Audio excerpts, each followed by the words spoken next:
Okay, today we're going to be talking about our first 25 terms, typography or design terms for non-designers. All right, the first one is typography. So it says an artistic arrangement of type. So in other words, making type look good, making it appealing or visually interesting. You want to be able to communicate an idea with your typography or with the type or font that you choose.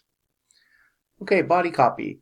Body copy is simply the written words or the text in a book. So whenever you see text in a book, that is body copy. It might also be a magazine or a newspaper, any written thing like a brochure, whatever it is that you're reading, that is the body copy for the most part. Display type.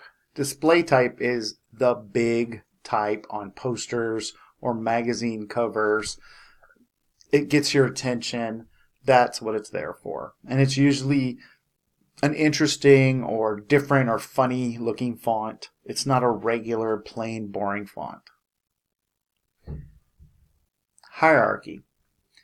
So hierarchy really talks about having different levels, right? So, and really what it's talking about is the bigger it is, the more important it is. The smaller it is, the less important it is.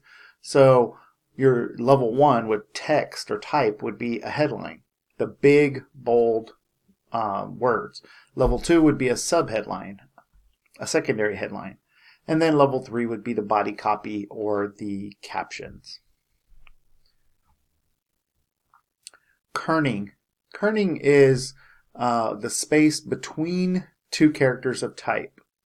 And so you can see in the example, when they started without kerning, you see how much space there is. And then when they kerned it, it took away some of that space and made the letters closer together.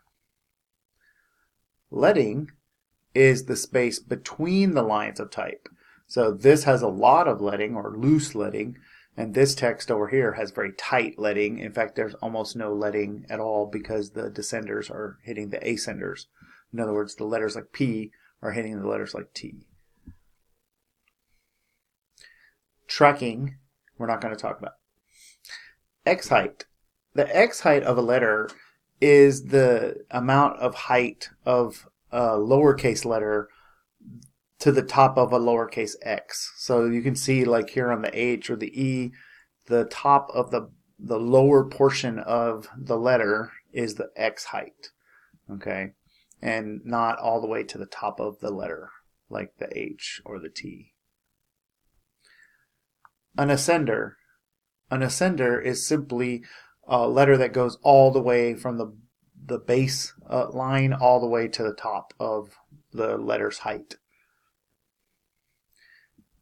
And a descender is a letter that goes from the X height down to below the base height.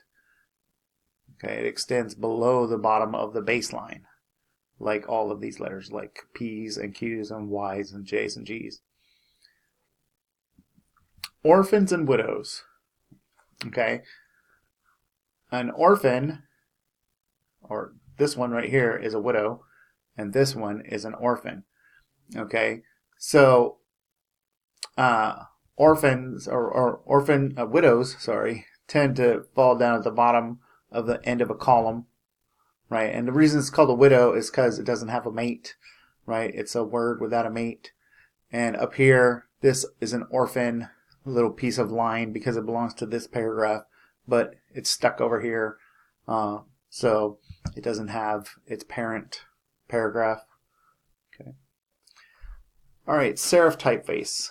Serifs tend to have these little feet. It's the word serif is Latin for feet, and so serif type has these little feet at the bottom of every character, right? Even on the end of the L, right?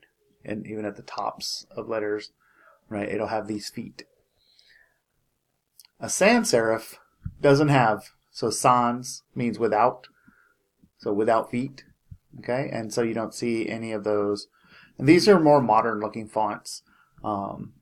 They started around the 1930s in Germany. Okay, script face is pretty obvious. A script, it looks like handwriting, right? Usually neat handwriting, but not always. We're not going to talk about slab serif. Legibility. Legibility is simply how easy it is to read, right? So some typefaces are easy to read, which means you can read very quickly through them. Other typefaces are not very easy to read. This is illegible. This is not very legible. Alignment. Alignment is how does everything line up. So this is a flush left alignment. This is a flush right alignment. You can also have a fully justified, which would mean there'd be letters all the way here and all the way over here, right? Okay, so here's justified, right? And here's centered. So you have the ragged, over here you have the ragged right, over here you have the ragged left. On a centered, you got ragged on both sides. And on a justified, they have to add all this space to kind of make it fit, and it doesn't look very good usually.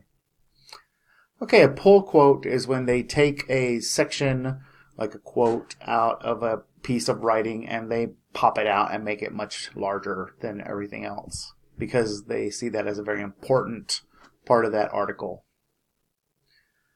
Palette is simply a selection of colors that you use. Colors, and you notice here they have their hex codes, right, next to each one. So that way they know exactly what colors they're going to always be using. So it's just simply a group of colors that go well together that they've decided to use in a specific design. Monochrome is a color scheme with one color. Very simple. Right, now notice, even though it's one color, you have multiple shades. You can start with this, and then this is like 80% of that color, 60%, 40%, 20% of that color. Okay. Analogous. An analogous color scheme is where you have three colors on the color wheel that are right next to each other. So we're going to use these three colors in our design. Complementary are opposite of each other on the color wheel, two colors opposite of each other on the color wheel. And a triadic is three colors equally spaced. So you notice here's this, and there's 1, 2, 3 colors between this one, 1, 2, 3 colors between that one, 1, 2, 3 colors between that one. Okay, so there are three colors evenly spaced apart. Okay, next is CMYK. Right, CMYK is cyan, magenta, yellow, and black, or key. And we know that this is a subtractive color method. You subtract to get to white. RGB, or red, green, and blue, is used on screens like computers and phones and such. And it is an additive color method. In other words, you mix to get to white. You start with black and you keep adding more to get to white.